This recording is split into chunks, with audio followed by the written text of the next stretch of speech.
Hello welcome. இன்னைக்கு எந்த படம் ரிவ்யூ பார்க்க போகிறேன்னா பேபி கேர்ள். நிவி பாலியன் வந்துட்டு அவங்க வந்துட்டு அட்டெண்டராக இருப்பார் ஒரு ஹாஸ்பிட்டலில்.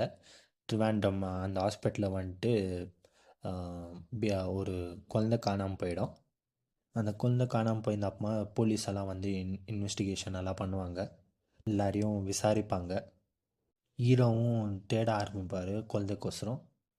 அப்புறமா ஹீரோ வந்துட்டு கண்டுபிடிச்சாரா இல்லையான்னு தான் படத்தோட கதை. அதுக்கப்புறம் என்னென்ன ஆச்சுன்னு தான் படத்தோட கதையாக இருக்கும்.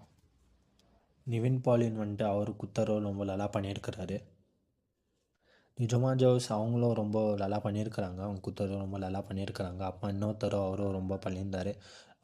அவர் பேர் வந்துட்டு சஞ்சீத் பிரதாப், அவரும் ரொம்ப நல்லா பண்ணியிருந்தார். அப்புறமா சில சப்போர்ட்டிங் கேரக்டர்ஸ் அவங்களும் ரொம்ப நல்லா பண்ணியிருந்தாங்க. குத்தரோல் அவங்களும் நீட் அண்ட் க்ளீனாக பண்ணியிருந்தாங்க. படத்தில் ஒரு ட்விஸ்ட் அண்ட் டர்ன்ஸ் எல்லாம் இருக்குது. அப்புறமா இன்டர்வல் பிளாக் வந்துட்டு இந்த படத்தில் ரொம்ப பிடிச்சிச்சு. கிளைமேக்ஸ் வந்துட்டு இமோஷ்னலாக எண்ட் பண்ணியிருக்கிறாங்க. ஆனால் இவங்க கிளைமேக்ஸில் ஃபோக்கஸ் பண்ணியிருந்தால ஃபஸ்ட் ஹாஃபு செகண்ட் ஹாஃபு கொஞ்சம் இன்னும் நல்லா பண்ணியிருக்கலாமா எனக்கு தோணுச்சு. ஏன்னா படம் வந்துட்டு கொஞ்சம் ஸ்லோவாக தான் போகுது. கதையை வந்துட்டு முடிகிற மாதிரி தான் இருக்கும், ஆனால் இவங்களே கதை வந்துட்டு லென்த்தியாக பண்ணியிருப்பாங்க, இஸ்துன்னுக்குவாங்க.